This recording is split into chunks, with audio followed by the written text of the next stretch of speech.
I sent Okay. it to her twice. Hello everyone. Hello everyone. This is Misha Houston. Welcome to my channel. Are we live? Let me see. Yes, we are. We are Mhm. live.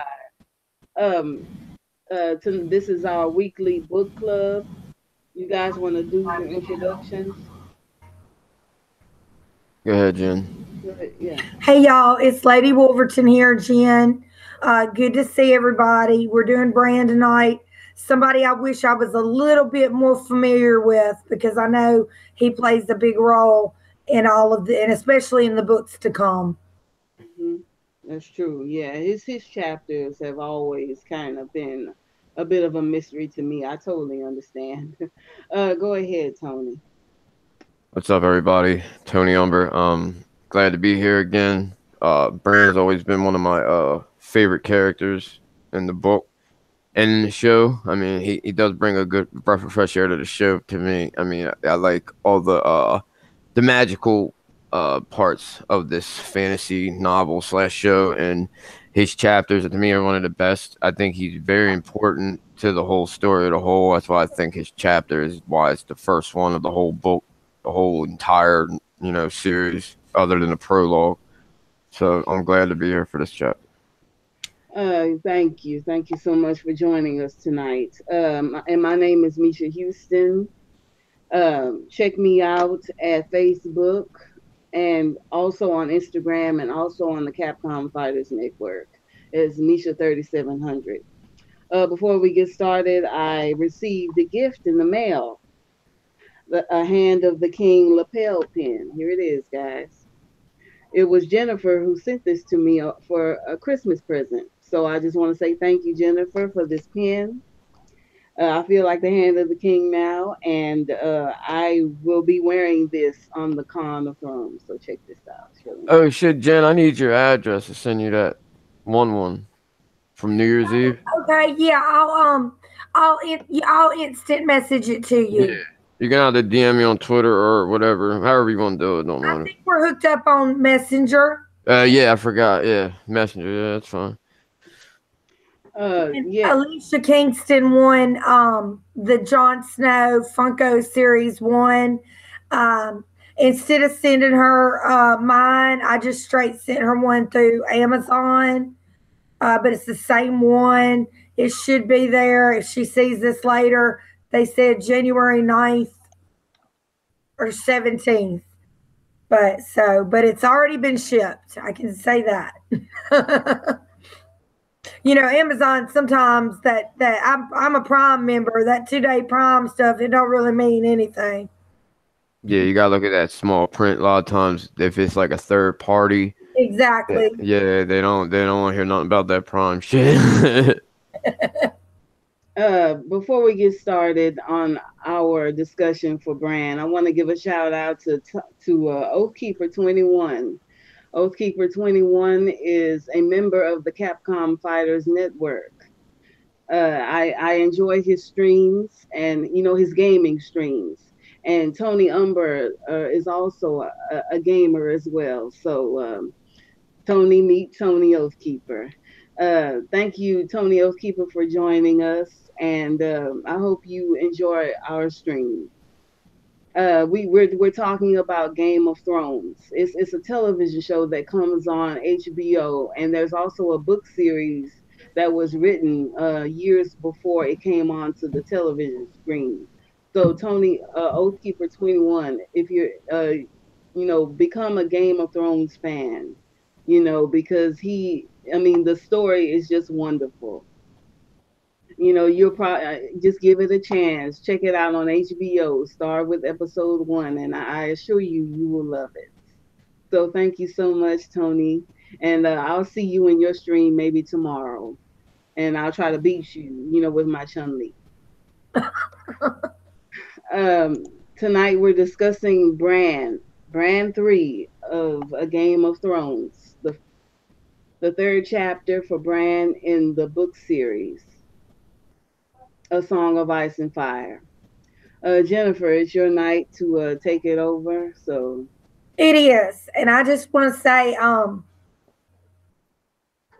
I've read the books many times, but Bran is probably, I think, one of the harder characters to delve into and figure out just where he's coming from.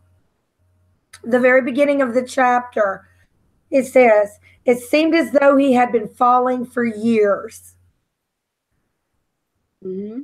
Fly, a voice whispered in the darkness, but Bran did not know how to fly, so all he could do was fall. Maester Lewin made a little boy of clay one time and threw it out the window to show him what would happen to him if he was to fall, because he always liked to climb. Now, the voice, I believe, is Bloodraven. Mm-hmm. And I don't believe Bran is still technically crippled in his bed. So this is all through his green sight abilities. And, but he keeps hearing this voice and he's not sure who it is. And he looks up and it's a raven. And the raven has 3 eyes. And at one point, the raven even asks him if he has any corn. And Bran reaches in his pocket. So apparently, even though we know that he's kind of in a coma in his bed, when they're doing this time travel, if you will, he's not, because he's able to go into his pocket and get corn out of it. Yes, I mean he's very much in a dream state. He's in a coma, and because he was pushed out of the window by Jaime Lannister. And he's recovering. He's starting to wake up. This is the exact dream that he has right before his awakening. Go ahead, Jennifer. So he can't see anything but gray mist, and he feels like the ground is getting closer and closer. But he knows he's going to, for some reason, he just instinctively knows that he's going to wake up before he hits it. But if he hits it before he doesn't wake up, he's going to die. And the reason we know that kind of is because who I think is the Bloodraven character kind of tells him. But we know from the prologue of, which one is it, you guys, with Varamir Sixskin's dance? Oh, that's a dance with dragons. Yes. Yeah. They have almost more lives than, especially if they're warging another. Whereas, though, I don't get the feeling that he is warging because he goes into his pocket for some corn. But I do get the feeling that if he doesn't come out of this, he could either become trapped, like we saw on the television show Hordo do, or, die in one way or another. Death doesn't necessarily mean that you're no longer alive. Death can mean quite a few things, especially in these books and on the show. For instance, Daenerys' husband, Khal Drogo. He was dead for all intents and purposes, but he wasn't dead. So it depends on what meaning you're putting behind that. Yeah, I made a good point about Varamir Sixskins because he transcended death. I mean, it was such an amazing chapter. I think I may reread that. I thank you for bringing that up because that he was a powerful warg like Bran, and even though he died, he just went everywhere into everything. And that was one of the most. That's kind of what they're talking about here. Mm-hmm. It's like, if you hit the ground, you'll die, or will you? Or and that's what he's trying to tell him. And it kind of almost feels like when you throw somebody in a pool or a lake and you're like, sink or swim. Mm-hmm. That's kind of like what Bloodraven's doing to him here. And he's freaked out and he recalls the words Ned Stark told him. Mm-hmm. Can I still be brave if I'm afraid? And he hears his father's voice say, that's the only time you can be brave, is when you are afraid, which is one of my all-time favorite lines from the books or the show. Yes, absolutely. Go ahead. I like how Varamir does that when he's showing that part when he's trying to take the wildling's body and how they're like fighting back and forth. Yeah, it's crazy. And like how he's like she's going nuts because he's almost damn near dead. So he's like, isn't as powerful enough to take her body from her. So it's like that's like a battle of the minds. It's pretty crazy. And when I read that particular prologue, I get the feeling that she kind of figures out what he's doing and kind of fights him. Yeah, like the wildlings are more in tune with the whole warging thing. You know, because there seems like there's, you know, a dime a dozen wargs, and with the wildlings when it comes, you know, because you had the wildlings had their each kind of like, I guess you would call ethnicity or whatever. How you had like the hornfoots or whatever they're called, and then you got like the Thens, and it seems like they're all pretty like where like other, you know, even the Northmen a little bit are like weary about, you know, people that are wargs, but like even Varamir talks about how powerful Jon is as a warg, but he doesn't realize it. And it talks about how he kind of lived off to himself, and the wildlings who lived around him would pay him tribute, whether in vegetables or any kind of belongings that they have, or in women. And it kind of lays down the guidelines of what is right and wrong as a warg through that Varamir chapter, how what's an abomination, what are you to do, not to do. So it kind of gives everybody as a reader, you know, because it's getting to the point where Bran's so getting powerful by the time end of that book. So you're like, you start to, you know, because we don't have really much on it until that chapter, but he literally gives you a breakdown of what, you know, like the 101 of being a warg, you know. Exactly. And also when Jon is at the Fist and he goes with Corran Halfhand, Corran and a couple of the other seasoned rangers, they know Jon's a warg, but they don't say anything to him. And that's when he hears Bran from the Weirwood Stomp calling his name back from Winterfell. And even one of the rangers, I think Corran says, well, the power is strong in him. The old gods are strong in him. Y'all excuse me for just a minute. I'll let my dogs out. It's very cold unseasonably here in Louisiana, and they're scratching the door unmercifully. Okay. So y'all hold the fork down for me. Okay. Yeah, but like with Jon, like I think it would have been so much better if the show, I mean, they didn't have to make him as powerful as Bran ends up being, but like gave him some little bit of warg ability. I think would put more of a like emphasis on how important Jon is. Like the way Jon is in the show, it's like that typical, you know, he's got this, he's the good guy. Like I think it would have added a little more to him, you know. Oh yeah, absolutely. I fully agree with that. He didn't have to go into full warg mode, you know, but I would have loved to have seen the dreams. Right. You know, give me a dream sequence. You know, the war green scene dream sequence for Jon. It would have been great, even if they can only do it once. Right. You and know, the same just, with Arya. When she's practicing blonde, like just had that one scene with the cat, working the cat. You know. Yeah. But I mean, let me also say this. I think that they are keeping certain parts out of the show, you know, not to give away winds and dreams. You understand what I'm saying? They don't want to give away, you know, George's story, and I'm glad for that. I mean, if it's better for it not to be on the show because it's going to be in winds, I'd rather have George tell the story than have Dan and Dave, you know, butcher it. You know? Yeah, I fully agree. Yeah. Yeah. Tonight we're discussing Bran 3. Jennifer, this is her overview tonight, and Jennifer, if you're ready, you are welcome to carry on with your overview. Carry on.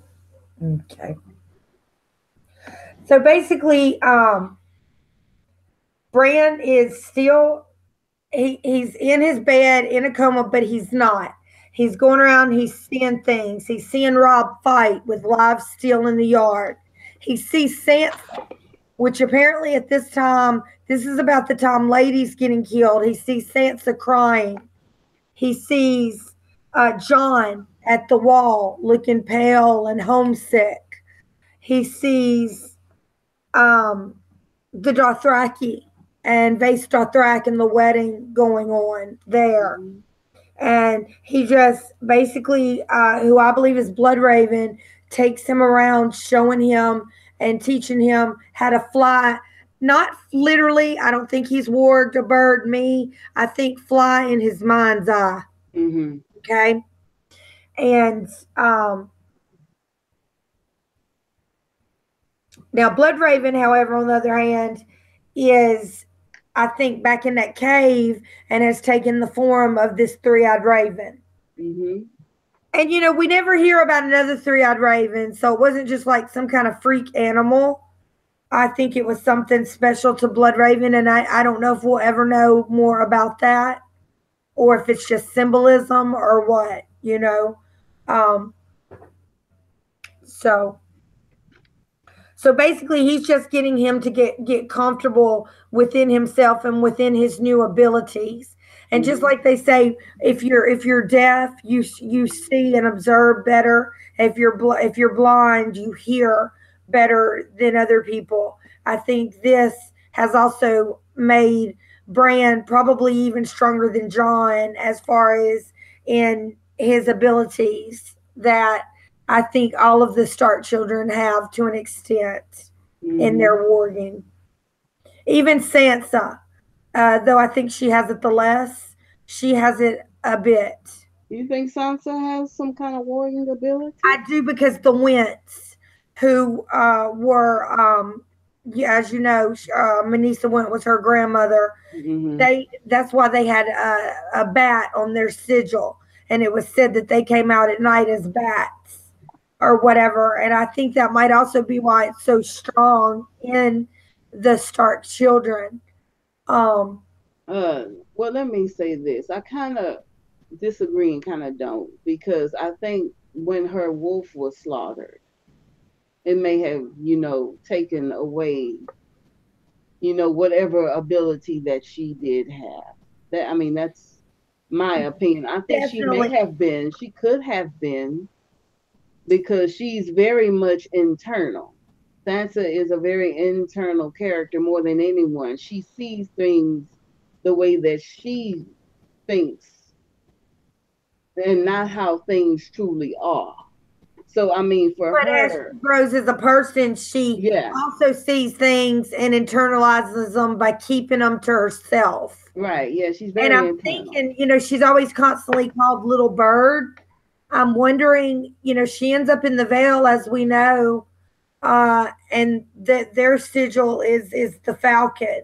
Hmm. So maybe perhaps she'll end up warging a bird. Though I think Verimir Sixskins even mentioned something about how that's not really the best animal to become one with. Um, Hmm. but I think that definitely slows her progression down. But I think they all have, even if it's just the fact that they're good with animals, just like how Liana was known to be a really great rider. Do I think Hmm. she mm, um, warged her horses? Maybe. Or do I just think she was instinctively a good horsewoman because they had an innate ability to bond with animals? Hmm. Probably more so that. Yeah, that's a You good know, point. That's a very um, good point. Yeah. So I'm hoping for Sansa that she does pick up back up some of her abilities.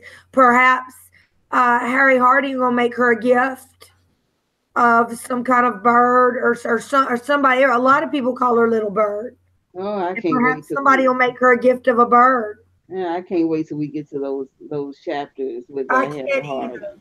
In I fact, mean, as far as the wins goes, I'm most excited, honestly, for the Robin and Sansa chapters because I think on the show they've been changed the most. yeah, they have been changed. They have been changed. Absolutely, absolutely. And I think that's as far as me goes, that I'm deeply into the Elaine, chapter, I know and you I are, think it's and I am going to too. They're be very excellent. interesting because she's got to be on guard 24/7. I Hmm. mean, if she thought she had to play politic in King's Landing, boy, she ain't seen nothing yet. Oh yeah, Because she's got absolutely. enemies at every turn. I And certainly believe that.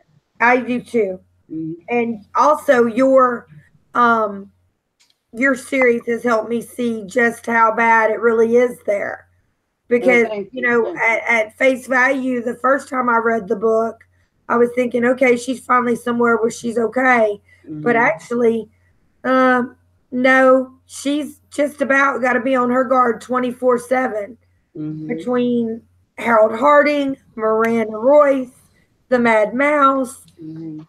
Corbray, you Mm-hmm. know, Yeah, yeah, those is a very, specific spot that Sansa is in.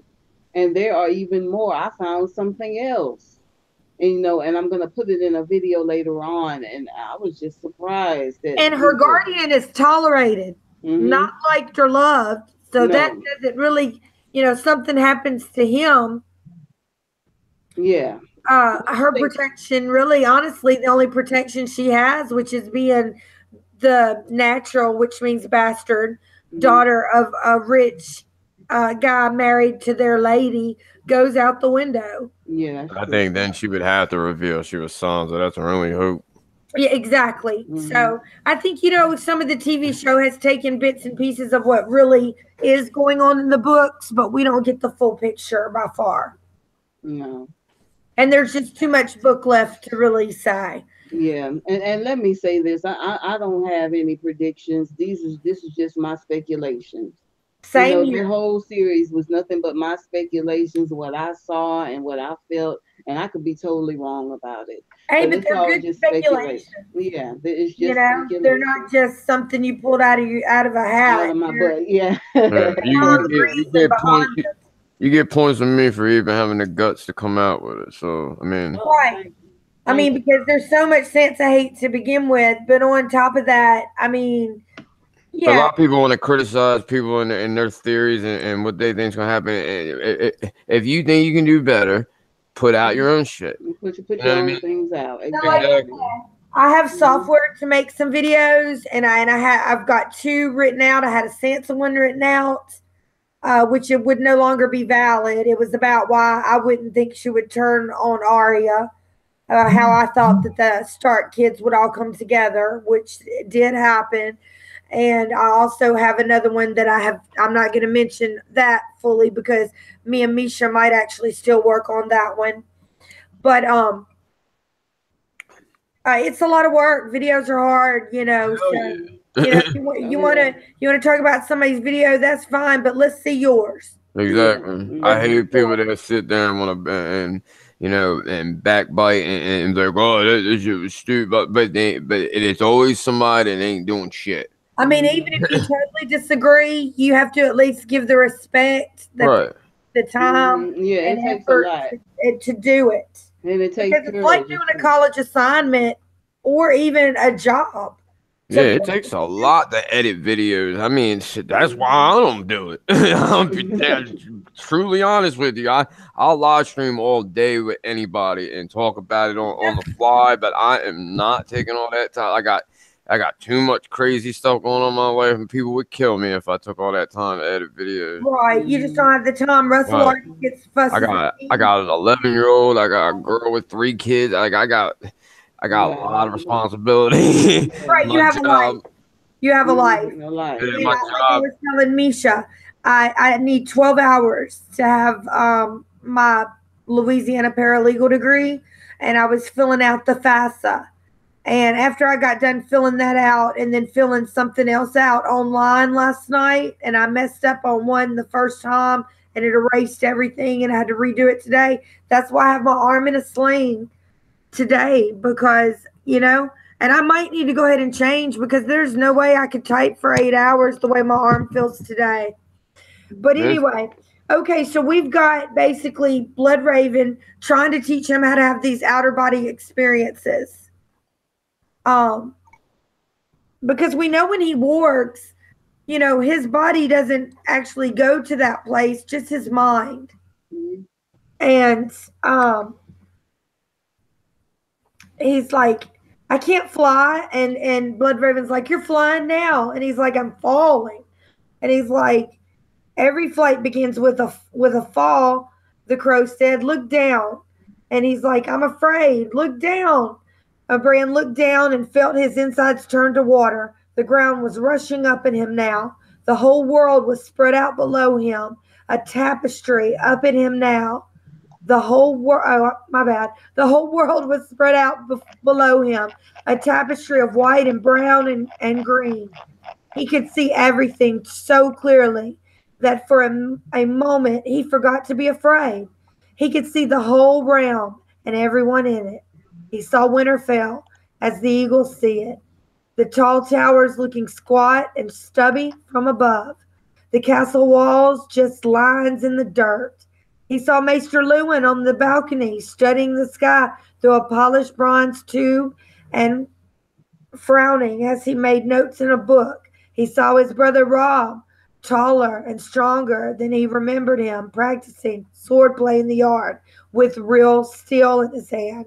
He saw Hodor, the simple giant from the stable, carrying an anvil to Micken's forge, hefting it onto his shoulder as easily as another man might heft a bale of hay. At the heart of the godswood, the great white weirwood brooded over its reflection in the black pool, its leaves rustling a chill wind. When it felt Bran watching, it lifted its eyes from the still waters and stared back at him knowingly. He looked east and he saw a galley racing across the waters of the Bight. He saw his mother sitting alone in a cabin, looking at a blood-stained knife on a table in front of her as the rowers pulled at their oars and Sir Roderick leaned across the rail, shaking and heaving. A storm was gathering ahead of them, a vast dark roaring lashed by lightning, but somehow they could not see it. He looked south and saw the great blue-green rush of the Trident. He saw his father pleading with the king, his face etched with grief.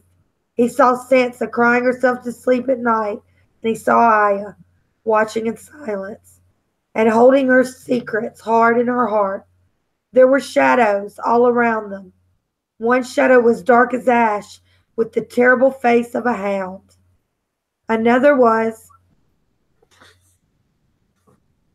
armored like the sun, golden and beautiful. Now, right there, I think he's talking about the hound and Jaime Lannister. And he's seeing everything that's going on while he's lying in his bed. Mm-hmm.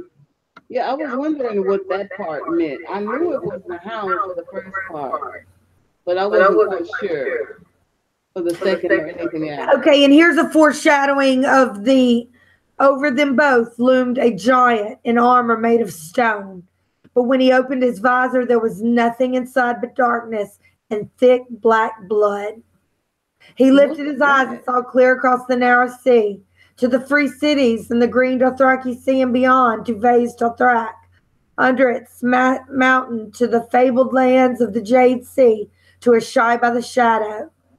When dragons stirred beneath the sunrise. Finally he looked north.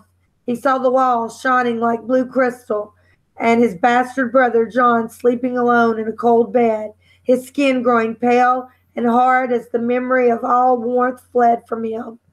And he looked past the wall, past endless forests cloaked in snow, past the frozen shore, and the great blue-white rivers of ice, and the dead plains where nothing grew or lived.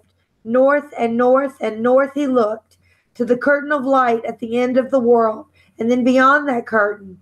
He looked deep into the heart of winter, and then he cried out afraid. And in the heat of his tears burned on his cheeks.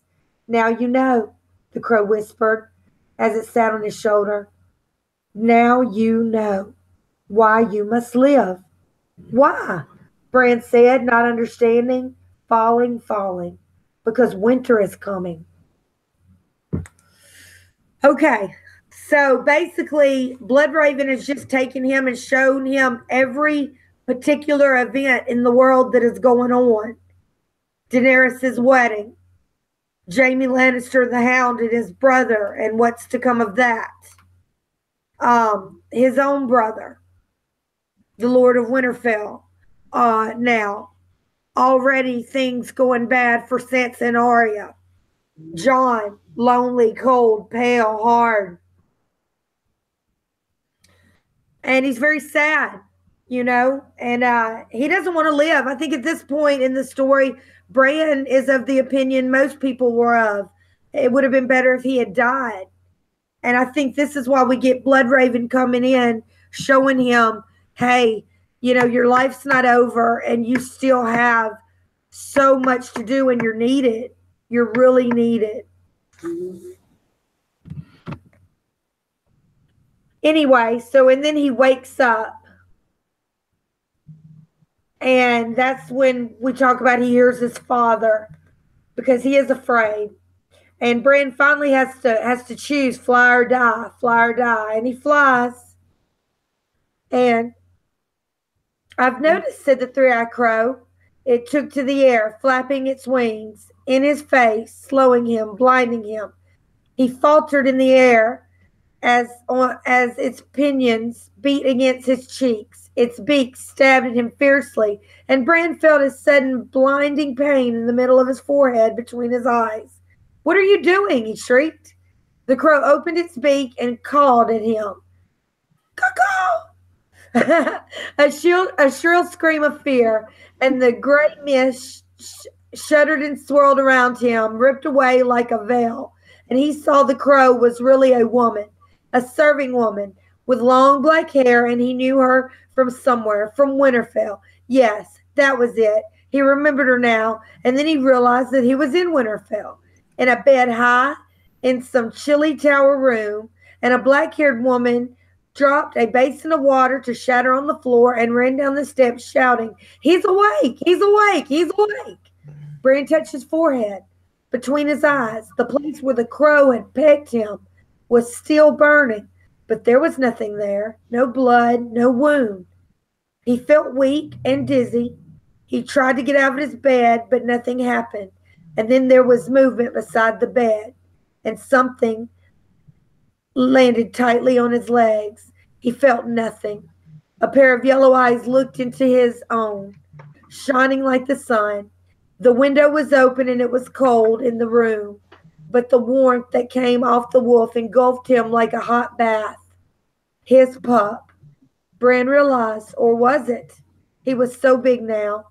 He reached out to pet him, his hand trembling like a leaf, when his brother Robb burst into the room, breathless from his dash up the tower steps. The direwolf was licking Bran's face. Bran looked up calmly. "His name is Summer," he said. The part that I really liked in this was the fact that he finally named Summer. He's been kind of struggling, with that name. What am I going to name my wolf? What am I, what's his connection, and what am I going to name him? How is that name going to be significant? And he chose the name of Summer. I'm sorry, there I go interrupting. But he had even, when I think I remember when Robb named his direwolf Grey Wind, and when Jon named Ghost, he was a little bit jealous. He was thinking, oh man, that those were good names, almost like he wished he had thought of those first, and was really, but also let's remember Gilly didn't want to name her baby, I think, until it was 2 years, because there's such a mortality rate amongst children. And that's actually a real cultural thing in some cultures and back in the day. Mm-hmm. Especially in the monarchs. The monarchs wanted to have as many kids as possible to fend off, disease. One heir may die and there's another. They believed in having children, and especially, male children. Right. A male can carry the name that a woman cannot. And so, yeah, having a lot of kids. And I think that's probably why, the Starks and the Freys and other proud, highborn families had a lot of kids, basically to ward off, if one is killed or one dies, there's another to take its place, And especially the Frey family. The Frey family had a lot of kids. Walder Frey is still very virile, even at his elderly age. And I think, you can't really hold it against them for that. I mean, I kind of agree with Walder Frey in that sense. And I also agree that he also cared for his children. But when he dies, I think it's it's gonna all tear gonna his break house apart. apart. It's gonna tear his hearts apart. He's kind of like the glue, um, that held, the phrase together. I think it's And funny though because he's so old and feeble, and they like seem so scared of him. Like all them sons yeah, could just turn him over quick. oh yeah, You yeah, know, he's almost like the he, worst version of Tywin. You know, yeah, the way Tywin was so big on legacy and having children and wanting children to carry on his name, but his wife died in childbirth. Um, and whereas he never married again, Walter Frey would just get another wife.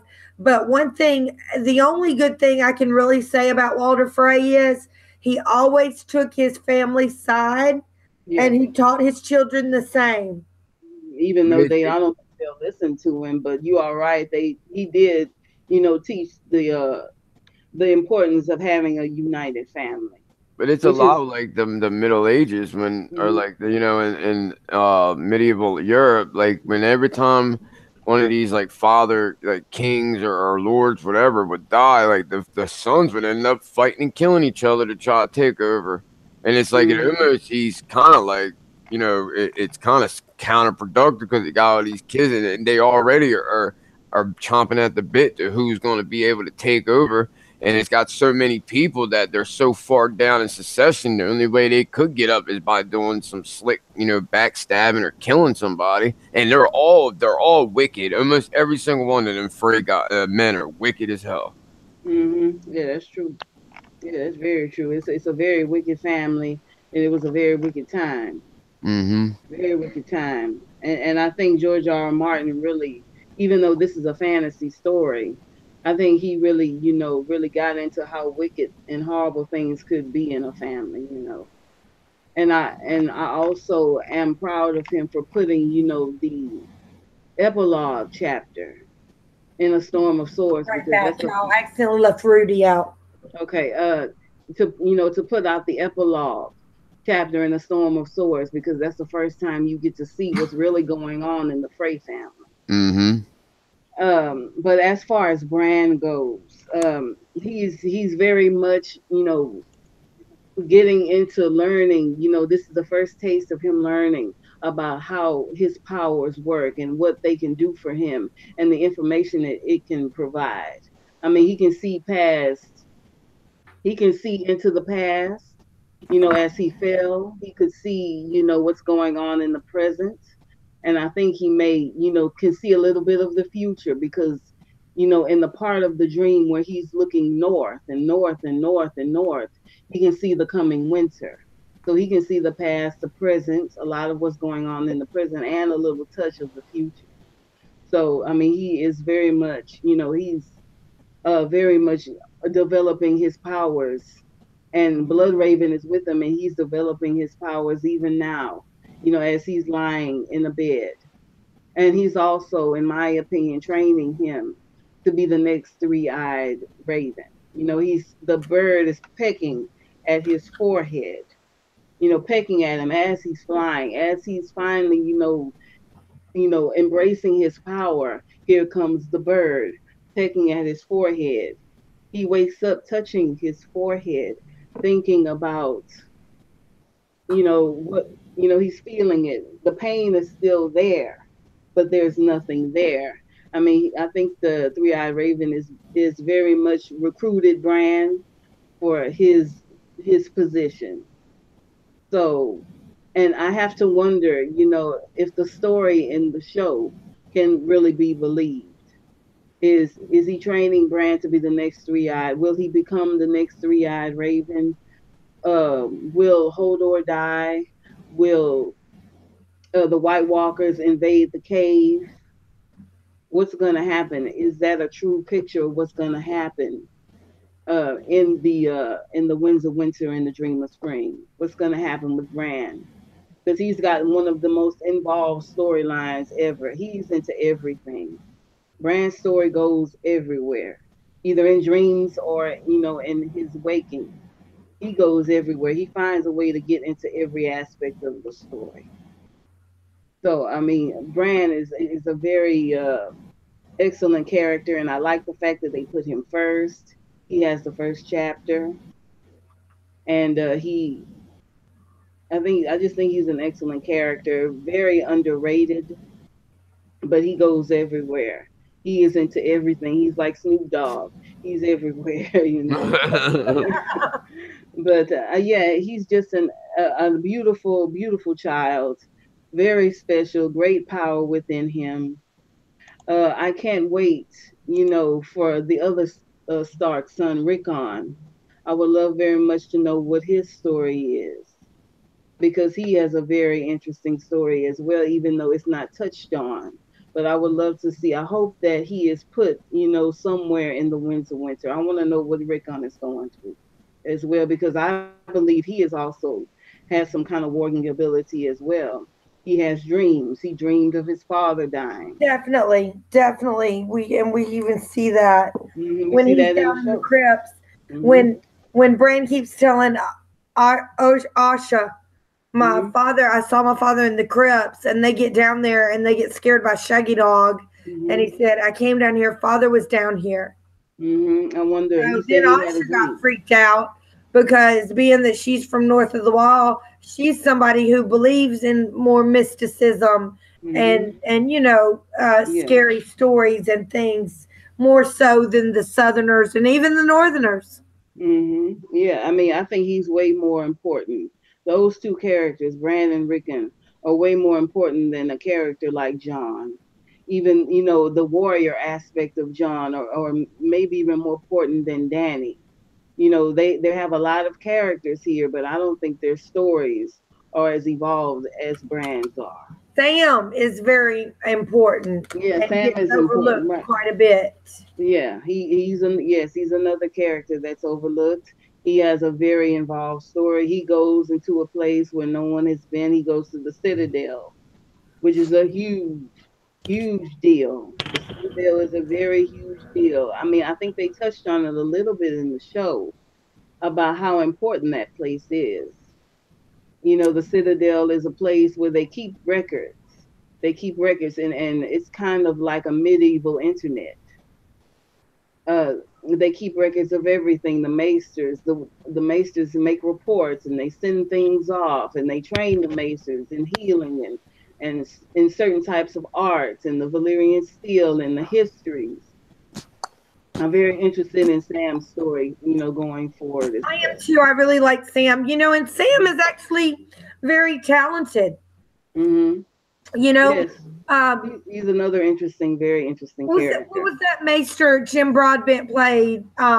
And he told him not to even bother to try to heal Jorah Mormont. Yes, I mean that took a lot of courage, as That far didn't as the show take courage. goes. For all that they say that Sam has no courage, Yeah, he has Sam plenty. actually has is one of the bravest people in the story. He just didn't know it yet. I think his father was the one that was tearing him down mainly.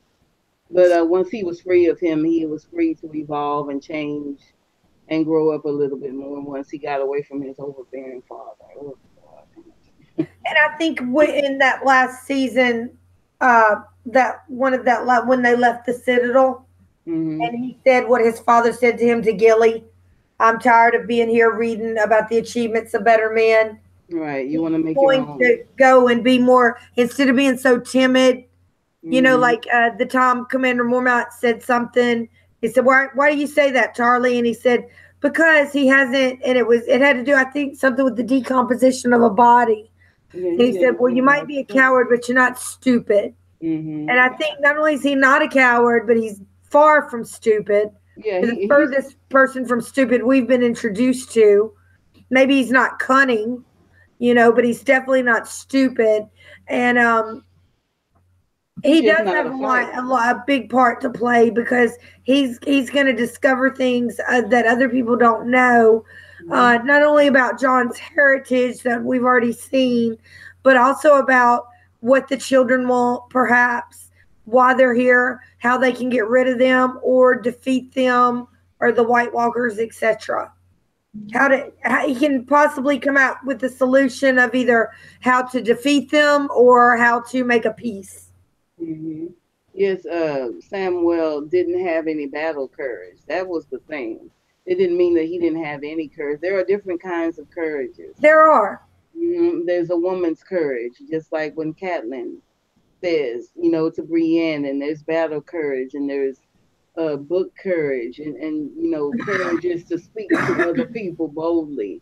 Voice, with your voice, and courage to sing and perform. There's all kinds of courages. Samuel just didn't have the battle courage that his father wanted him to have, but it didn't mean that he didn't have, any kind of role to play. And that's another thing, you know, that's another chapter when we get to John's chapter.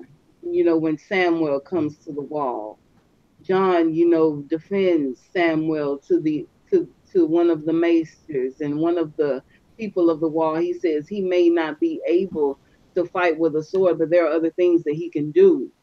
He can tend the birds and And he can Mr. look at the Eamon also animals. And recognizes this yeah, and that from the really, start. and with John recognizing that in Samuel, it helped John out. It It did. lifted him more, And in their eyes. that's You know. almost like we see several lifelong friendships that get formed between different people Mhm. that really, you know, change the course of their lives, literally. Mhm. That's true. In fact, Arya's hate for the Hound helped her and changed her life. That's true. I mean, it's amazing what things, you Exactly. know. It's amazing what one person's act, how it affects, Mhm. you know, So many other people. like they say, 8 degrees of separation, Mhm. truly, between every person in the world. Mhm. Uh, but going on back to Bran, there was one more part that I had wanted to to talk about in that, and I can't remember what it is, but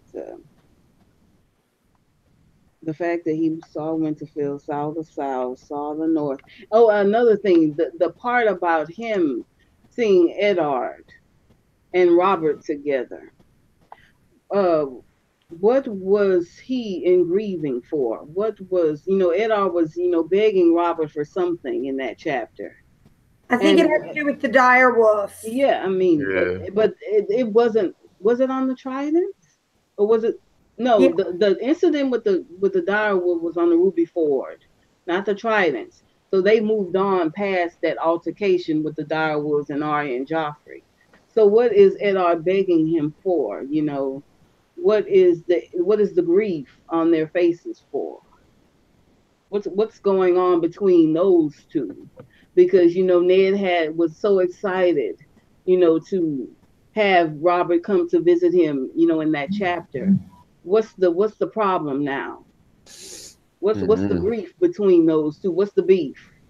What's I going think on Ned here? has already decided that to be honest, I think by the time they reach King's Landing, he's already decided he does not want, he doesn't care if Joffrey is, he's not that type of person like Mace Tyrell, who he doesn't care what the guy's like as long as she becomes queen. By the time they reach King's Landing, Joffrey is the last person he wants his oldest beloved daughter to marry. Well, yeah, that would be excellent. That would be excellent. I would like, but I don't think we see anything like that. But I mean, that would have been wonderful to see that. We see it To in the see, TV show when he tells yeah. her, "Come on, let's," and she ends up inadvertently telling that they're gonna steal away during the night, Well, which initially gets her yeah. father and most of their household killed. Well, yeah, yeah. Yeah. He says that. Yes, you're right. He says that to Sansa afterwards, but not to Robert. Mm-hmm. What is he saying to Robert? That was I kind of think the he part was that stood out. probably letting him know just how wrong Robert loved him, but one of the reasons Robert loved him was because, you know, real friends tell you true.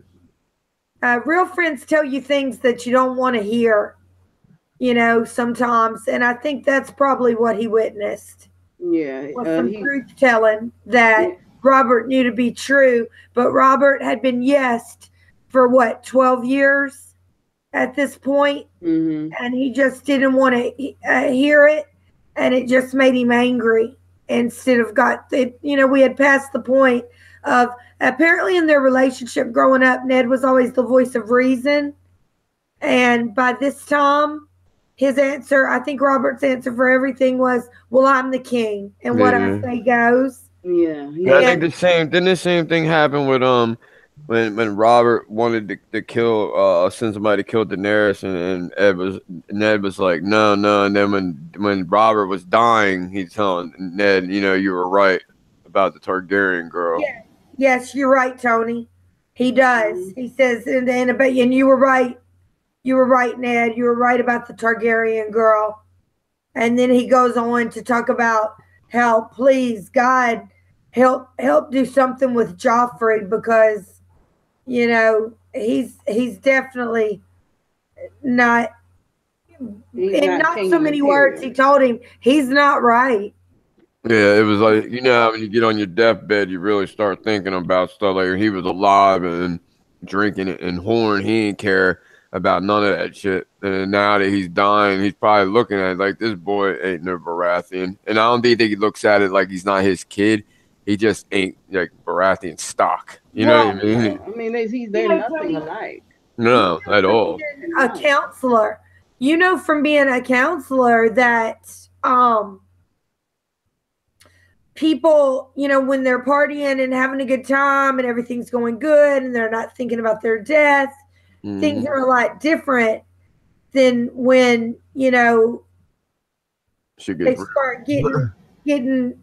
seeing things for how they really are. Yeah, because Joffrey, to me, he's like a typical Targaryen kid. He's one of them. He reminds me of Arya Bright. What is it? Yeah, Bright Flame. Like just always on the psychotic side of everything. Like everything's about hurt, like sociopath. Like just don't care about nobody. Almost a little Jamie. Like when Jamie gets his hand cut off and he says, if anything, you always say, well, my daddy, the arrogance. The arrogance. Where's your daddy now? Yeah. The arrogance on top of, the affluenza. Yeah. And Tony Teflon goes into that term, affluenza. I mean, it's a person that is born with money and power, and they think because of that money and power, they're entitled to everything and everyone. They have a sense of entitlement. Yeah, that sense of entitlement. On top of him being, a lunatic born from, from inbreeding. Joffrey was just throw up from the floor up. That's it. I mean, it's true because I had my ex-girlfriend of mine. She was. She was an only child. Her mom had a lot of money, and she just swore, because she was so used. She was from a small area to where, like, her parents grew up with people that are in charge of shit. So it's like every time something would happen, in trouble, her mom throw a little money at the problem and go away. So then when we lived, and when we lived together, like I was from a different area of the state. She moved up to where I was from. They don't play that shit there. Like I'm from the city. Like they don't, it don't matter who there. Exactly. You get in trouble. So she actually got in trouble and couldn't get her mommy to get her out of it. And then she's wondering why. And I'm like, what do you think? This is real life. You can't throw money at every consequence and think it's going to go away. And that's it. There's a lot of people that just used to getting away with everything, and then they almost look at it like, how dare you, punish me like you're somebody that outside of the realm of possibility. Were very much that way. Like till Cersei's walk of shame, and also that's what Olenna Tyrell was trying to get across. We cannot have Marjorie do any kind of walk like that because it lessens the name of nobility. You're kind of, and you'll even hear like the Queen of England and the royal family talk about it. If you become too common and too approachable, you lose that sense of majesty that you have to begin with. Yeah, and then you got, even though it might be a high septon, like that high, most of the time they're a commoner, and even though he might be head of a faith, who is he to make a Tyrell walk like that? I mean, yeah, I mean, this that I don't even understand how Cersei did that. Right. I could not even imagine doing that. That I just couldn't imagine that. That is just pure and total humiliation, and I could not do it. I would be still sitting in the cell before I let them parade me butt naked down the street as people threw crap on me, as people curled insults, horrible, ugly Well, and people words. hated her. Yes, There's I mean, actually a historical. Richard III did that to Edward IV's mistress when he died, but she was actually known to be a kind, generous person. And people, instead of spitting on her and hurling insults at her, actually turned their heads away and prayed for her. And it didn't have the desired effect. It mm-hmm. actually kind of turned on him, and which is what I think I wanted to see when I was watching that particular episode. I thought Marjorie was going to end up having a walk, and it was going to end up turning on the High Septon yeah, because she exactly. I was was beloved thinking, by the people, but it yes. went a different way. Yeah, I See? think you're absolutely right. I agree with you 100%, Jennifer. It would have turned on the High Septon because Marjorie was beloved. She fed those people. They would Yeah. never have, And that's what done happened when they made Jane spit at her. Shore uh, Yeah, that would have do been a that. huge But see, Tywin had done that to Tidos's mistress, mistress. Yeah. who some people have the theory that it was Maggie the Frog. Yeah, because it shows the difference between Tywin and Kevin because I think if Tywin was alive with that, he would have never It let would a never Lannister, happen. no matter what it was for or nothing, because he was all about keeping the Lannisters in that high Exactly. regard. And And it's it, like Tyrion always says, Cersei will burn the King's Landing down, or Peter Baelish would burn King's Landing down to be King of the Ashes. Very says, same thing with Tywin. Before he would see one of his children humiliated like that, Yeah. he would go to war, I civil don't Yeah. even think war. it's so much the love of his children; it's the Lannister name It's the Exactly. itself. name. Because It's the name. Exactly. he didn't love Tyrion, but he would not let something happen to him. When he got taken hostage, he let the mountain run rampant on the Riverlands, and it was Yeah, that's because of that. true. And his reasoning was because it makes them look weak. Exactly. There's not that you know he don't. It ain't so much the love; it's the love of his name. Yeah.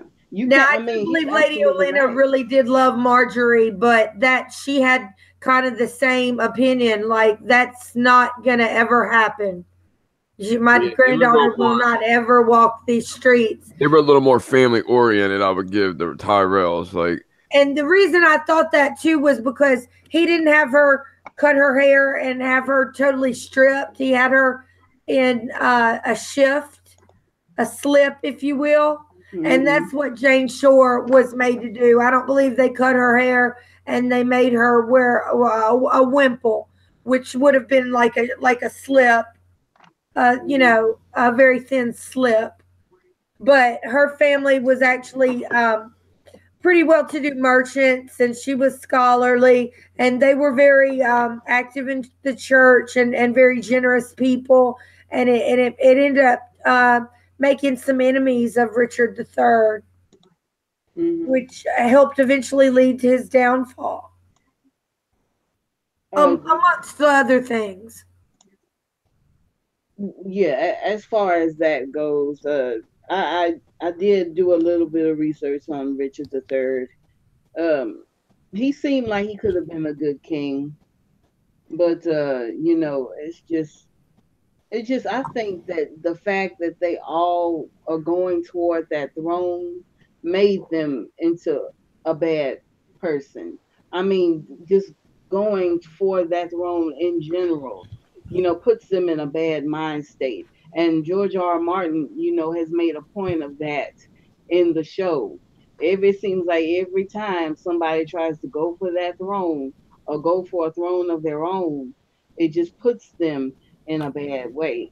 It takes away from them. It takes whatever goodness and whatever Well, I decency tell they you, had. when we talk about it like this, the person that would be the best suited, Tyrion always had friends in low places. He's Mm-hmm. the best suited for the common folk, but they don't like him because back in those days, anybody, a dwarf, was already considered less than. So Mm-hmm. if we're looking at it like that, Gendry and Arya would probably be very beloved by the people. Mm-hmm. But I personally, if I had a choice, I wouldn't want to be royalty. I wouldn't want to be a queen, even though it's a nice thought. But I just wouldn't want that. It's just something about that that just doesn't sit right with me. I don't think that one person should have total authority over a group of people. I mean, I just don't believe in a monarchy, and I don't. I think our founding fathers made the right thing, and did the right thing when they said no more monarchy, no more, no more, cloistering of religion, freedom, the Bill of Rights. I mean, they were absolutely right in doing that. It was the best thing because so much has happened because of the need of a king and a queen. One person over many, so many enemies popping up, so many people scheming above you, I mean below you, trying to take your spot.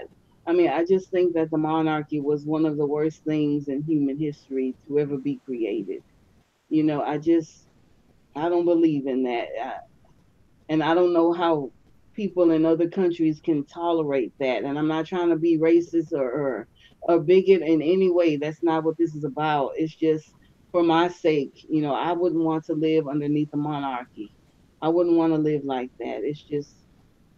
It's not for me.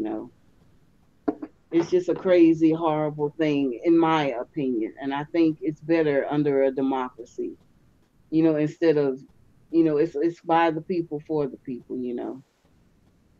Now, as far as Bran goes, because I think I've gotten off the subject.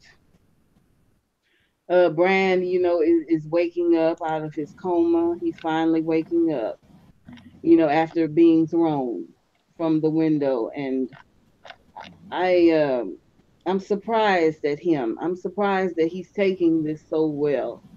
You know, Bran. The last sentence. Bran looked up calmly. He looked up calmly. He's calm in this moment. And I'm proud of him for handling such a situation so well. He's lost his ability to walk, and I don't think he's ever going to get his ability to walk back ever again. But he's handling it so bravely, especially for a child. I expected him to wake up screaming in fear, but he's not. He woke up calmly with his direwolf by his side, and he finally finds it within himself to name his direwolf. Yeah, So, and it's almost that's very symbolic, and mhm, it's almost like he has come to some acceptance mhm, of the way things are going to be. yeah, he's Different, but not over. no, yeah, it's not over for him. No way. Brand's got chapters in the Winds of Winter, and I can't wait to read them. I just so admire Brand. I really do. He's just such an amazing boy. I don't know what it is about him. I agree with Catelyn that Brand is her favorite. I mean, he's one of my favorites too. I liked him a whole lot better than I liked Rob. Right. I just he's just amazing, and I'm happy that he had the first chapter in the first book. He deserves it. He deserves it. I mean, he's very much a powerful person, outright. Even as an invalid, even as a handicapped boy, even as a cripple, he's so powerful, and I appreciate that in him. I so appreciate that for him. Um, Are there any points that stood out for the two of you in this chapter? Jennifer, you want to start? In the first paragraphs, Bran thinks to himself, he knew he would wake up before he hit the ground. And if you didn't, the voice asked. Now, I think that means Bran knows he's going to wake up. He knows he's not going to die because somehow he knows in the back of his consciousness that he's not actually in the air. You know what I mean? But Bloodraven, all the same, is letting him know that if he didn't wake up before something happened to him, something would happen to him. Mm-hmm. Just like we see with Hodor. Yeah, Hodor. I can't believe we didn't talk about him. And as far as the section of Hodor, I have to wonder if that section is true as well. Did Bran cripple Hodor mentally? Is Hodor Bran's pawn? It makes me wonder if he's in there somewhere. Yeah. If there's something that could bring him out of that. Mm-hmm. Yeah. I mean, yeah, Hodor is another character that I didn't think too much of either, but little by little in the show, they showed how important he was, and it was a very heartbreaking scene. That his death scene was very heartbreaking. One of the best deaths I've seen. I think it's so one of the best deaths and so heartbreaking and so engaging. One of the best deaths for him. He had the best death, I think. Who you think? Hodor. Yeah. I mean, he was never my favorite. I know that he was a beloved character, but that whole scene, really was like, whoa. I think what gave him such an impact though is like he, how they always say like no character in here is completely good or completely bad. He was just one that had no real ulterior motives to anything. He was just because he was simple or whatever. Like Mm-hmm. he didn't have any kind of there was no intrigue to him because of how he was. So it's like you look at him like like a puppy kind of thing. Like just he doesn't.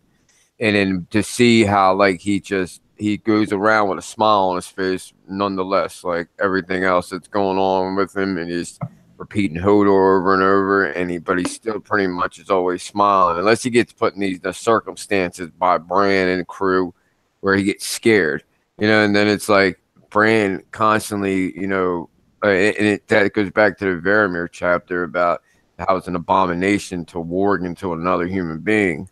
And he does this to Hodor over and over just to get him to quiet down. Mm-hmm. And even though it's to help out the whole party, it's still like and if that does go back to where to the past and Bran going back through the Weirwood and warging into Hodor and making him what he ended up becoming, it's like how many times, like I wonder if Hodor knew that this was going to happen, like because of what happened in the past, like when he starts freaking out.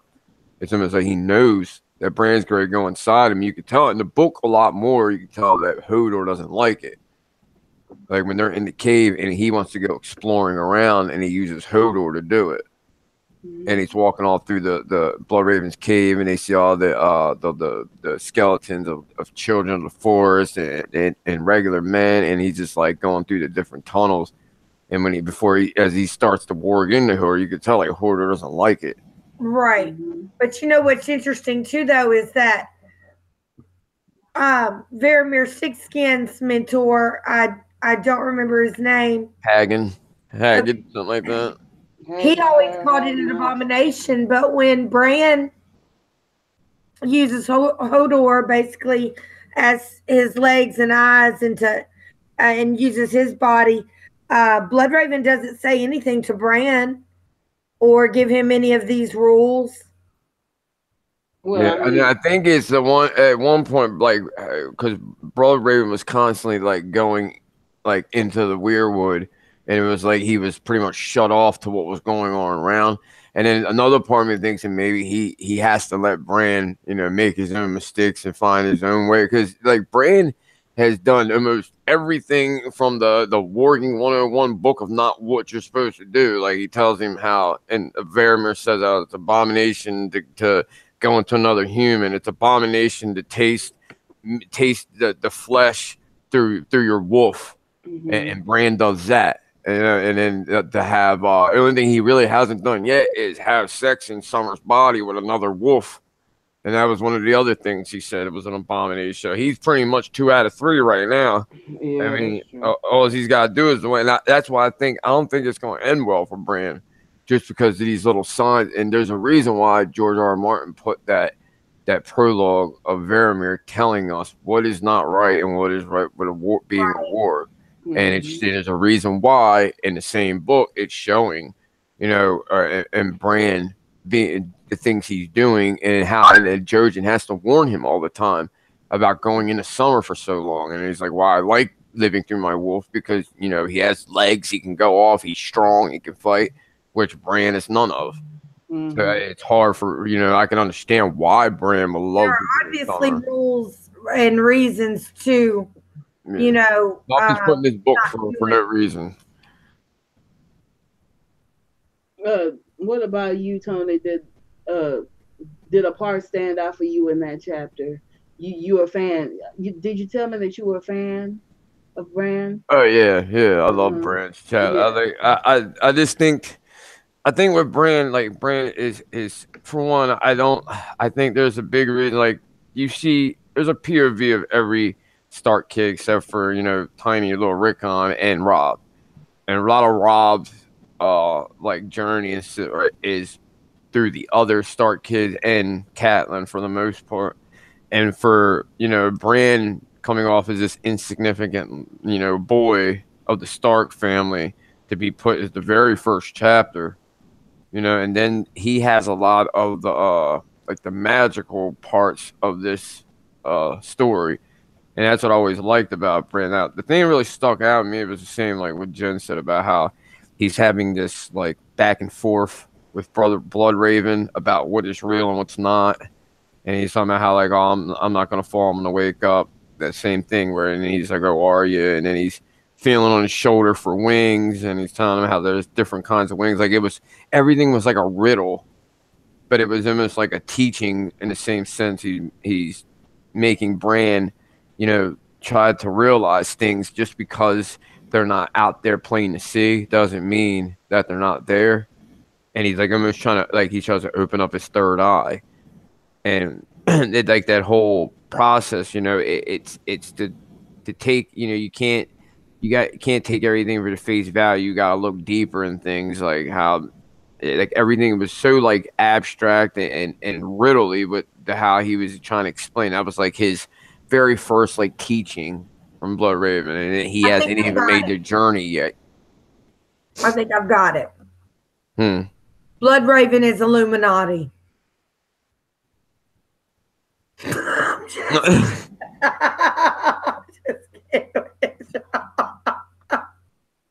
crazy. I'm just messing with y'all. But I have a friend who is like always talking about like how the whole government's run by the Illuminati and all the stars are in the Illuminati and all these conspiracies.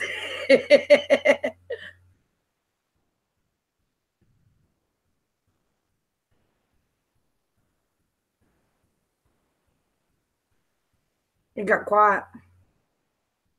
Oh no, I thought I was waiting for some there. I didn't. Other than that, yeah. I mean, it really wasn't. I mean, it was a very short chapter. It was. And like other than the the going back and forth in the mind thing with Bran and Bloodraven, it really, I mean, other than that, that was the chapter pretty much. But like I said, I always liked Bran just for the fact that I've never been before this. I never once read a fantasy science fiction of any kind book. I was always, the guy that played sports. I was never into any of this. And like, I remember when I first started watching Game of Thrones, and I was going to work, and I knew another dude there that watched it, was really into it. And I think I was like the third episode of the first season, and he's talking through. I was like, man, this show is great on HBO, blah, blah, blah. And I never, ever was even into shows like that. And he's like, man, if you think it's good, he's like, you got to read. There's books to it. I didn't even know it was based off books at first.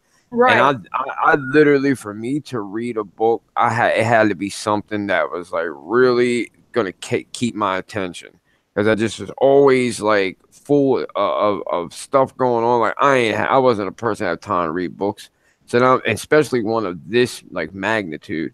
So it was like, I was like, all right, I'll give it a chance, and I couldn't stop reading it. And then like I actually like read the Red Wedding before it happened on TV, and like the book made it so much. I thought it was so much more like impactful, and the way it went down, because you're reading it and it's like going play by play, and then like to see it in the show, like I think the book did so much better way of making you feel what was going on. Like you felt so, because the way he starts off with the Starks, you come off like, all right, this is the quintessential like good guy family. But then you realize that like each and every one of them have their thing with them. Like you got Catelyn for one. Like she's a Tully, yeah, but she is a big. That's why I always had a problem with Catelyn, because she is a big reason for a lot of the things that are the downfall of this family. And like every one of them make like decisions that are end up so detrimental. And it's like even down to Bran with the whole, he has to be climbing the castle all the time, and then he sees what he ain't supposed to see, and but I think it's all of them have to go through that for them to make them strong, especially as like the family unit. And that's why that like saying that Ned says about that the lone wolf dies but the pack survives is going to play a part later when they all make it. Because I think that part of the show is probably going to go pretty much the same in the book, where all the Starks are going to end up either back together, at least for the most part, all of them. And they're going to realize, like, when they were at Winterfell before, especially the girls went south, how Sansa, all she wanted to do is get out of the north. You had Arya that wanted to be, she was more like a guy, wanted to be a knight, and didn't want to be a lady. And then you got, Rob that had to feel like he had to emulate his dad and like grow up too quick. And how John, thinks that he's going to answer this higher calling at the wall, and realizes it's not what he thought it was. Like they all had to go through Doesn't these have a tests. place at all. Yeah, they all had to go through these journeys and tests to realize that what is what. And they were sheltered pretty much, like even for being like the North is big, but there's not a lot of people. So you think if you're just growing up inside the walls of Winterfell, you're really not seeing much. And like even like a lot of the southern houses, it was like a right of manhood, or right to getting older, like how the Lannisters, when they would turn 16 or whatever, they would take a tour through the free cities in Essos. And the Like, way Cersei acts like Winterfell's practically a ghetto. yeah, And and it is to the privileged to south. an Like, extent, yeah, to the south, it's nothing. That's a nice, comfortable, safe place to be. Right. Yeah. And like for the Northmen, it's good because that's all they've ever known. They do, like we've talked about before, they go about things a lot differently than, the rest of the Seven Kingdoms. Like it's not all about, the backdoor intrigue. It's everything's laid out on the table. You know what I mean? It's not, somebody trying to get over this person and that person. Like it's real straightforward because Right. it mirrors the time and the environment. Like it's a cold, harsh life, and you have to be built for that. It's almost Like passed down in anything your you get in the genes. North, it's because you earn it, Right, not you kiss somebody's ass to right. get it, or somebody gives it to you. Yeah, I mean, it's a total different way of life, and I think it's great how they made the North out like that. Like you could easily made a kingdom or an area, and it made it seem like because like Dorne and the North kind of mirror each other, and there's a Yeah, lot of just the temperature as far as um their way of life. Like yeah, the way of life, it's a like little more open towards the bastards. yeah, It's more. They have also their own way of doing things. like in the North, like how they were saying, Lord Umber told the Tarleys he taught his girls how to hunt. It would Hmm. be nothing in Doran for a girl to hunt. Mhm. Yeah. Um, things like that. Just women can have their own things. Yeah, and let me say this one thing. I think that Arya wasn't so much as not, not wanting to be a lady. I think she just wanted her own opinion, her own choices in life. And I Right. think that she saw being a lady as having no power and no opinion.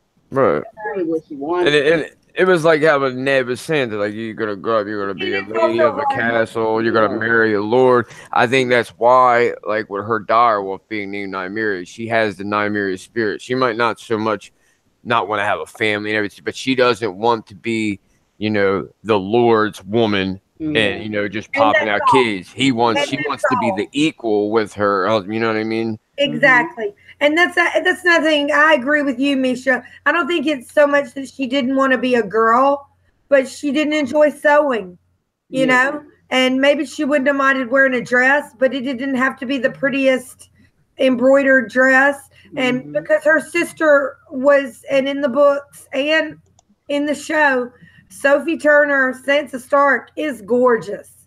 It'd be hard. I have one friend, Angel. It doesn't matter how pretty you are.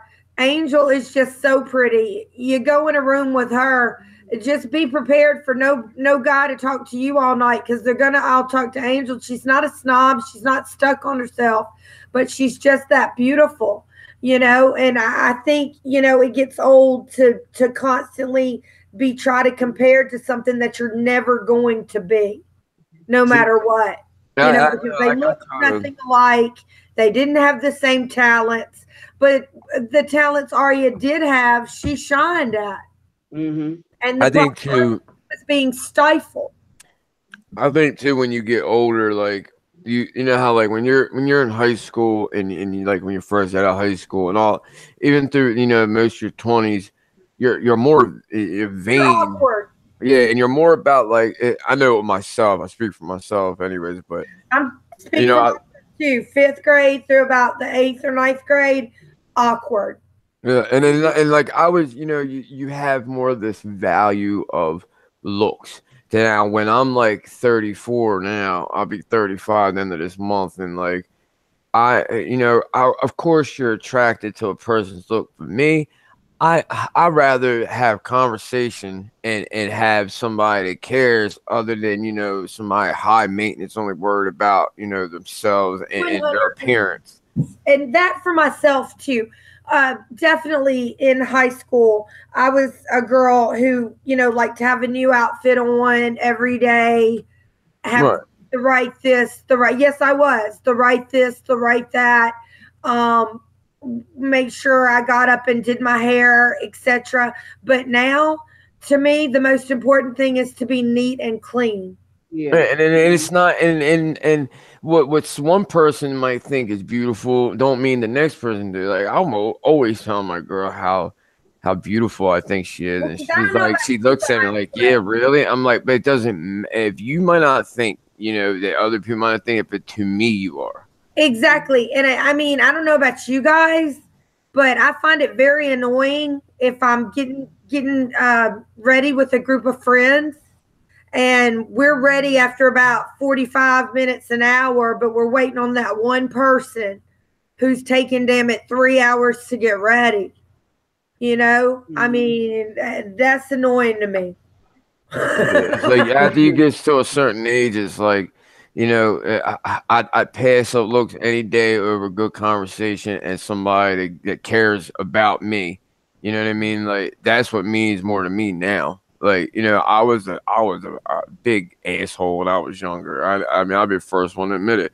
But now I'm to the point where like I just it's not so much not want to be alone. I just want to have a companion that I don't have. I'm not worried about she's out hoeing because like whatever. I just look at it And like this: if you think I'm sorry. in the morning, or like the other night, because I didn't expect to get on the stream with y'all, and I had on no makeup, just an Under Armour shirt on. We weren't going anywhere, and my husband thought I was beautiful that night. So today I had to go to the doctor's office. So I put on makeup and put on, like a cute sweater and stuff. So if you find me pretty looking like that, then baby, wait till I actually give you a little 30 minutes or so in the bathroom. Yeah, that's just like with that night New Year's Eve. Like like when we were talking about going on, and like Sarah like went to go get put makeup on. So I'm like, you don't need to do that. She's like, yeah, we go on stream. I was like, look, Pretty. ain't nothing. You don't have to worry about that. And I understand every to each his own. Some people I'd rather it see a makes them pretty feel girl, better. Like her who has a pretty complexion, than see a girl who looks, really dutied up, but then you look down at her shirt and you can see where the makeup, you know what I mean, is on the shirt or whatever, because, yeah. And I think the most I beautiful touch thing. somebody's face and know I'm not going to come away with shit on my fingers. You know what I mean? And I think the most beautiful thing though, like about her, is that she's smart as hell. Like she's got master's degree in genetics and shit, like stuff that I couldn't even understand if I tried. No shit, me Yeah, either. and like that to me is beautiful on its own. Like I love some men get really intimidated by a woman that's smarter than them or makes more money than them. Like not me. That shit's eternal. I tell them for all day. Yeah, she's smarter than me, 10 times smarter than me. You know what I mean? But that don't intimidate me. I like it. Mm-hmm. At least I know I can talk to him for 5 minutes and not want to leave. I'd rather go after a guy who is nice and who I can have a conversation with and who will read a book I will read than a guy who's a 10 Abercrombie and Fitch model. Right, because most of the time they so into themselves, they ain't got enough time to be into you. Mm-hmm. Right. Yeah, that's true. I'm sorry, we got off topic. My fault. It's okay. It's real life, There was one more thing that I had wanted to discuss about Bran. Okay. There's one last thing. This sentence here. Bran was falling faster than ever. The gray mist howled around him as he plunged toward the earth below. Now, I have heard questions about what's the name of the world that this story is set upon. And I've heard people say Planetos, but it's not Planetos, it's Earth. The place that this is set upon is Earth, not Planetos. I've heard that around. And I know it's silly and trivial, but this is set on Earth. This is just a shadow, another dimension of Earth, not Planetos. I just thought that was people were always asking that question. I've heard it and I've seen articles about it. What's the name of the place that this is set upon? And to let everyone know, it's Earth. Just like our world. It's just another version of Earth, not Planetos. So if there were any questions about that, and I know it's just a trivial subject, but I just thought everyone should know the name of the world, that this story is set upon. I've heard people say some silly, strange names about this. What's the name of it? They asked George, what's the name of the place? And I can't believe that he didn't tell them that it was Earth. It's written right here in the books. The name of the world that they're sitting on is Earth and not Planetos or any other silly name that people are making up. I know it, it's just my observation of that. And they say it multiple times in the Bran chapters as well.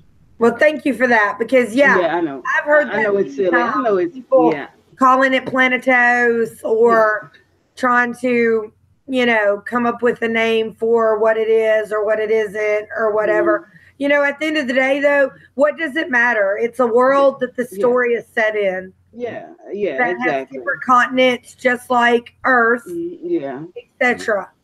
Mm-hmm. Is there anything else? Any other subjects? As regards to Bran that you both want to touch on? Anything else that stood out? No, not for me. No. You, Jennifer? No. Okay, it was a very short chapter, and I think it just shows us that basically, I believe, just like I believe in this world, everything happens for a reason, and we're all just separated just by minute things. The smallest thing can happen and we can meet. Just like the way we all three met. Mm-hmm. And then you met, just like the way you met Sarah, mm-hmm. and just, it's just everything is going to turn out how it's meant to turn out. Mm-hmm. Now, do we have free will? Absolutely. Do they have free will? Absolutely. But some things are beyond everyone's control, though. Even if we do have free will, even if we plan things are just going to happen. We just got to roll with it. now I was in Don Willie's chat earlier, and so was Tony. And somebody asked the same question they asked Tony Teflon the other night. If Barrett gives the kiss of life, who do you think you would give it to? And you guys know I said I thought Jamie, because I think Jamie is Azor Ahai and that he is going to save John. However, thinking back, this is strictly show. And it is hard to answer these questions, especially when there's so much book left, Mm-hmm. Yeah. But it would make sense for him to give it to Arya, because Arya asked Thoros, "Could you bring back a dead man?" And could you bring back a man without a head or whatever she said? And he said, "No, I couldn't." He might end up giving it to her, thinking that, because they initially went out on Ned Stark's orders, and they respected him, and they might end up saving her because they couldn't save her father. I mean, it's just a thought. I have to answer that question. I'm going to answer it very selfishly. If I had a person to give the kiss of life to after they died, it would be myself. I would want someone to hook me up if I laid down and died or was killed. Give me the kiss of life. Forget everyone else. I mean, I know that's a selfish, way of thinking. But if it were me and I had the power to help a person that died, I'd help myself. Forget everybody else. I want my life. I'm not giving it away.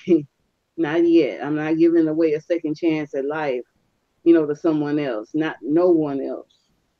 I'm and selfish thinking on way. that, when Melisandre says she dies in that, when she says we have to die in this strange place, she might end up giving her life force to someone.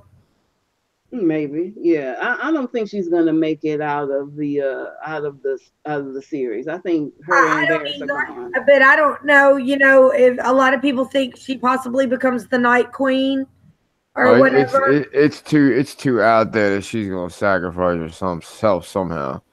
I think it's gonna come down to the War of Dawn. Guilty behind that Stannis, Shireen. But she's always pretty much been gung-ho about, serving the Lord of Light. And if she thinks that, giving up her life for something to help, I think she'd be, all for it. Like, she's one of the ones where, like, when it comes to this story, a lot of times, if I'm always good by the way, if something's so obvious, a lot of times, I think it's not going to happen, because it's almost like George R. R. Martin wants to focus you on something, and they slide something in behind you that you're not paying attention to. So usually I would go against that whole thing because it's so obvious how much she says that she would give her life and for the Lord of Light. But I think she's one of the characters that it's plain to see with her, because she is so zealous, you know what I mean, over that.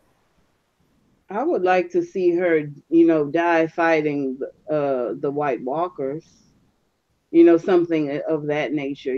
I could kind of see her floating above, on the battlefield in the air with fire coming out of her fingers or something like that. It'd be great if she spawned like a whole regiment of shadow baby monsters, and they'd be like magic against magic, the dark other, and then you have the Lord of Light. Or it's like the two magical powers going together. Yeah. Ygritte says to John, I believe in one of the books, that I think Tormund and Mance pulled up half a dozen graves in the Frost Fangs and let loose some shades.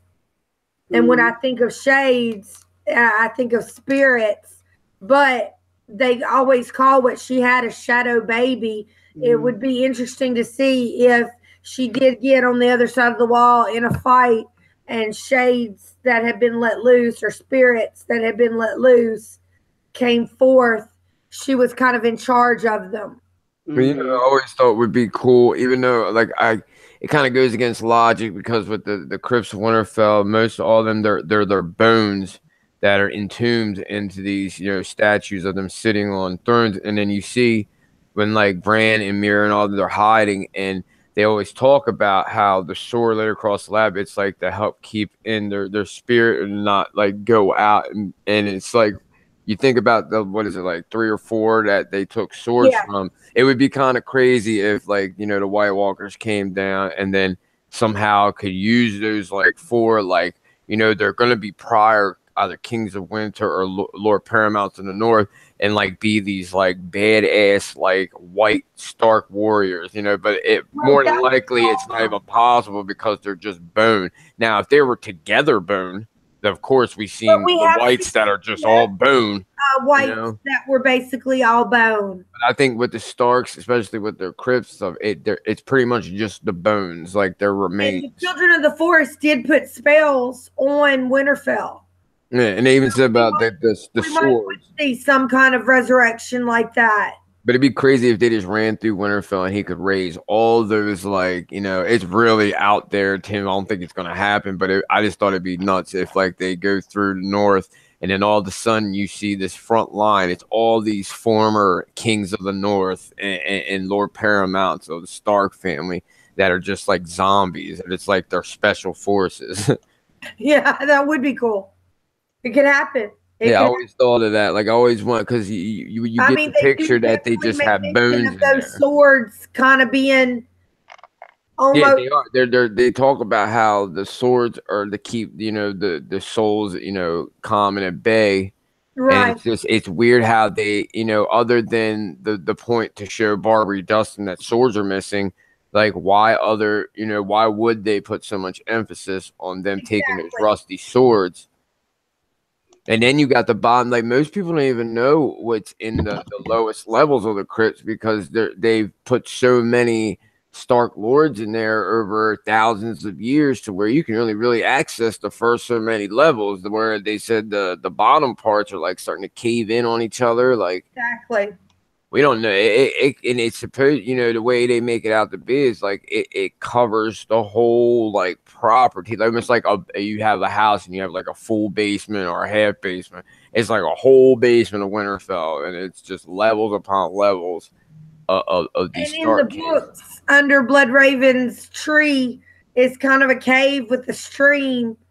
I mean, there could be a cave of some sort underneath Winterfell with a cache of dragon eggs. Like I seen the craziest theory on, I think it was Reddit or Tumblr, where they were talking about how everybody questions what started the White Walkers, what made the White Walkers come, and they have all that thing like the Stark must be in Winterfell kind of thing, and before Ned does this, it's never happened before, and he puts his sister in the crypt, her remains.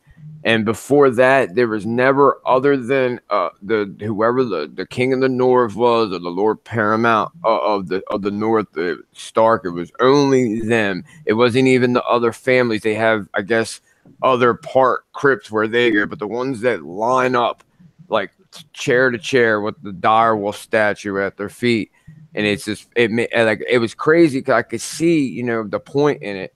But it's like, what if he went against something where, and this ties into with the swords being laid across the lap.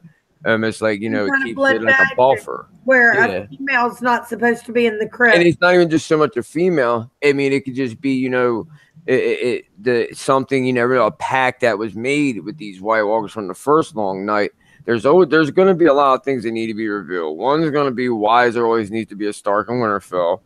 Their house words, why winter is coming. It's taken more as a warning than like house words. And then Winterfell, just the name itself, saying winter, and how winter might have fell there, like that was the the end of the war, whatever.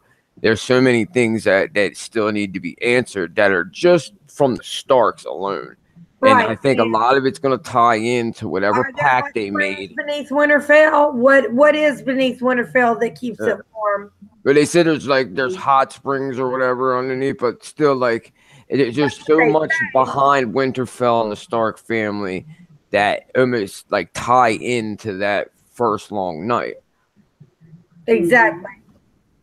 Yeah, Winterfell was one of the first places built. It's the oldest. And the It's North the is oldest. the oldest It's kingdom the that's oldest been kingdom. unified for the longest. The That's Wall, true. Winterfell, the The Citadel, Starks. I think the High Tower and the Citadel and Storm's End were built by Bran the Builder and the Children of the Forest. Yeah, the other stuff. I mean, and it's really when you think about how so much history is involved with the stars, it really makes it sad how they are treated throughout these books. Yeah, they were almost wiped out, Yeah. extinct, and like they've been around since the beginning. Since the beginning, and the Lannisters, with their arrogance, And they are descended from a trickster. They are right. descended, from a person who cheated someone else out of Right. their land, the And it Casterlings shows out of that their land. Man. that Lannister intrigue. Man the Clever. Yeah, And land the clever. and That's all. it kind of goes back to like how we were talking about Bran and a lot of the theories that Bran is another Bran from before. And like you see in the picture, I think it's a World of Ice and Fire book. It almost looks like Bran the Builder is being carted around as if he can't walk.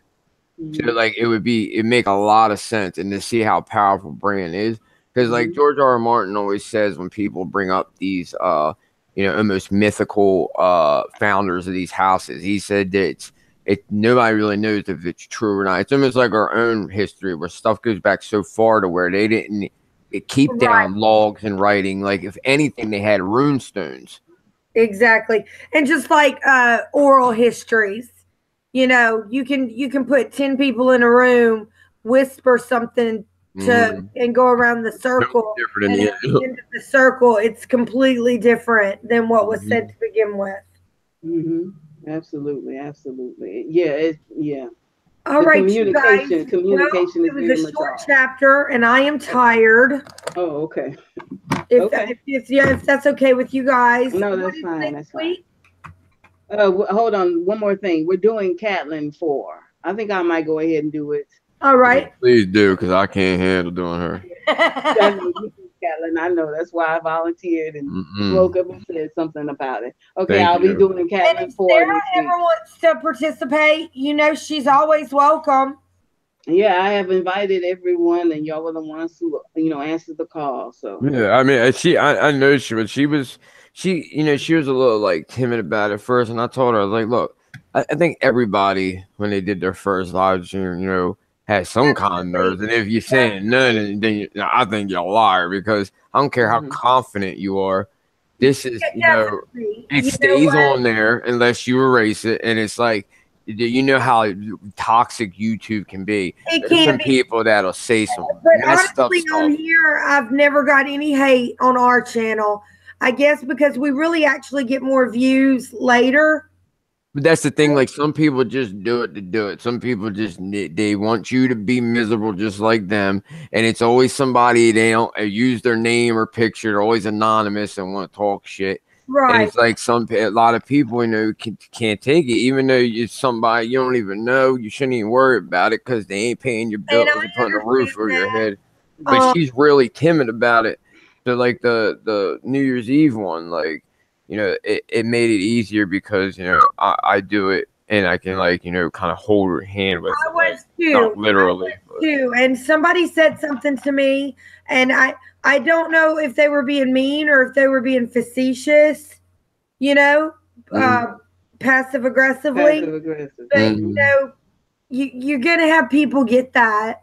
You're going to get that sometimes, but just tell her, if there's anywhere to start, this is the place because usually everybody in our chat is a friend. I mean, that's how we came together in the first place. Like we were having a stream, me and Alicia and Don Willie, and I seen her before. She did a live stream with Tony during Teflon during the pre-games he used to do, and then at the very end of the chat, I guess she could tell by how I talk, and she was like, "Oh, are you from Delaware?" And I'd already stopped the stream, so I couldn't respond. So like I just hit her on the email like, yeah, blah blah blah. And it was just weird because my state is so small. Like so like for me to be in a chat and Tony Teflon or our chat And like I'm talking to people that are in New York and Ohio, and here's somebody not even just the same Right. state, but the same town. I And was just Tony Teflon knew her from the chat con. earlier today, and you know how he takes calls? Somebody called in from Mississippi. And that's the first time I've ever, met another Mississippi fan like that, like super fan. So it's like I knew that Tony knew her at least for a little bit because he's met her at the one con of Thrones and then did the streams with her. So like we were like going back and forth in emails, and I'm with the Tony. I'm like, yo, you know this girl, right? Blah blah blah. And he's like, yeah, she's from the same stage. You, she's cool. And she ended up doing the same thing, asking Tony about me. And it was just weird because like Tony was this like middleman that was never meant, like we didn't mean for that, and he didn't mean to do it. It was just because he knew both of us mutually, but we didn't know each other. And then to be the town we're from is so small, and it's a college town, so it's like Right. for two people that are only a year apart to not have even crossed, and we could have just don't remember. Could have seen somebody at a party or whatever. You're not gonna remember every person you ever Probably see. have. Right. One way or another, y'all probably been somewhere at the same place at the same time, but we're both just caught up in what you all were doing. Yeah, and And my main point too with it is like it's this story that brought us together initially. Because if it wasn't for her doing the stream with Tony, if it wasn't for me, Alicia, and Don Willie doing the stream about it, and then us having this shared feelings for the story that brought you together, like it makes this story even that much better. yes, it does. To where it brings somebody together like that, especially like somebody's I think so special.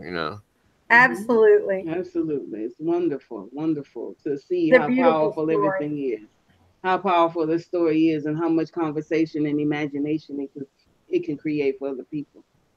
I think we're gonna go ahead and end it. Uh, you both want to do your outros? Sure.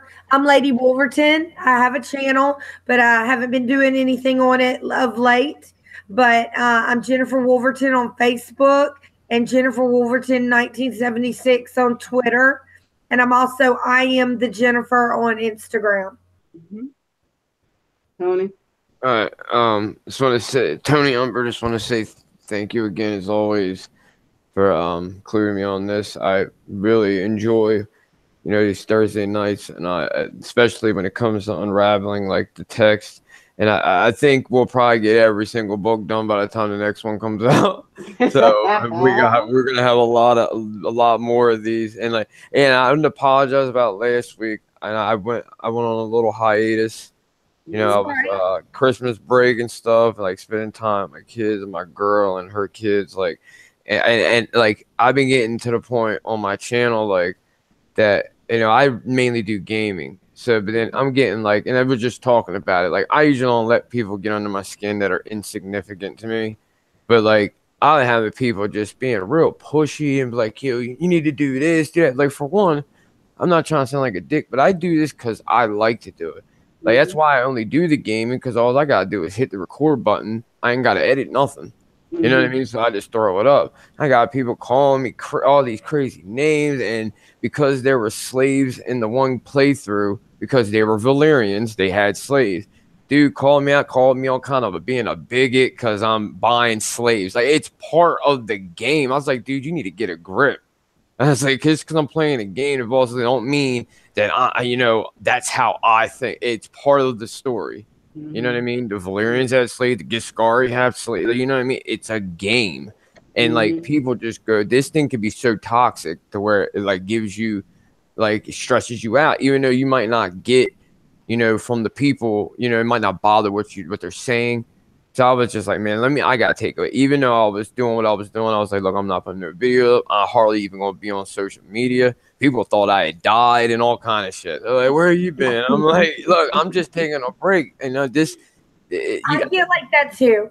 Yeah, you need to do it every once in a while, because it gets to the point where like kids don't even know how to talk to each other face to face, because they don't have to be put in situations like that because they're in front of a screen all the time. It's easy to talk to somebody and talk shit or be confident because you can be anonymous. But I think it's screwing the next generation. They ain't going to know how to talk to each other. I get like that too. I get trepidatious. I was really worried about tonight about being the one in charge of the chapter because honestly, um, it's one of the most, to me, one of the most difficult chapters in the book. And I had a lot going on these past couple days and I didn't do notes like I wanted. But um, you can ask Misha. I think a lot of times I'll be like, "Do you think such and such is mad at me?" And she's like, why?" And it'll be nothing. But that's just the way I am. I just, I'm a person who just doesn't like any kind of negative confrontation, whatever, you know? Like, you don't have to be my friend, but please don't be my enemy Right. Mm-hmm. person. Well, I mean, it's nothing. I mean, it's no conspiracy going on, so don't worry about that. Um, Well, no, also, I'm not like schizophrenic. I'm not like they got the house bugs, or anything like that. But sometimes I'll think somebody's mad at me or something when the truth is they were just so wrapped up in their own stuff, they just didn't even notice me. Like if I see somebody at Walmart and I'm like, I wonder why such and such didn't say hey to me. I just saw her at Walmart and it was just like she didn't even see me, because she was worried about getting her diapers and her TV dinner. You know what I mean? Just hmm life. oh well, it's. I assure you, it's nothing to be afraid of. I mean, the only thing that you has to be afraid of is yourself. So, Mhm. now, as for my outro, my name is Misha Houston. You can find me on this channel, Misha Houston, on YouTube. You can find me on Instagram, Misha_Houston, and you can find me also on Facebook, Misha Houston, and you can find me also on the Capcom Fighters Network under Misha 3700. This is our live stream. Next week we're going to be covering Catlin 4. I will be doing the overview, and I also will be doing the shows. My other shows are coming back on air. The Haves and the Have-Nots, and If Loving You Is Wrong. They coming. It's all coming back next week, so I'm gonna be very, very busy. So check my channel out. Check out Tony's channel. Check out Jennifer's channel. Thanks, y'all. Look, I can Thank tell you how all. fired up you are about your shows coming back on. You got to Oh smile. yeah. Oh yeah, absolutely. It's gonna be a lot. I'm gonna be very, very busy next week. It's gonna be a lot. And I think I'm also gonna be doing a live stream for the either the haves and the have nots or if loving you is wrong. I have to work that out. Um thank you all for joining us. Thank you to my panel and thank you to the people who viewed. Thank you for And having me. yes, no problem. And thank you to the people that's going to be watching later on. I appreciate it. Thank you so much. Feel free to leave a comment. This is the end of our stream. Enjoy your lives and have a wonderful, wonderful day. Thank Later. you.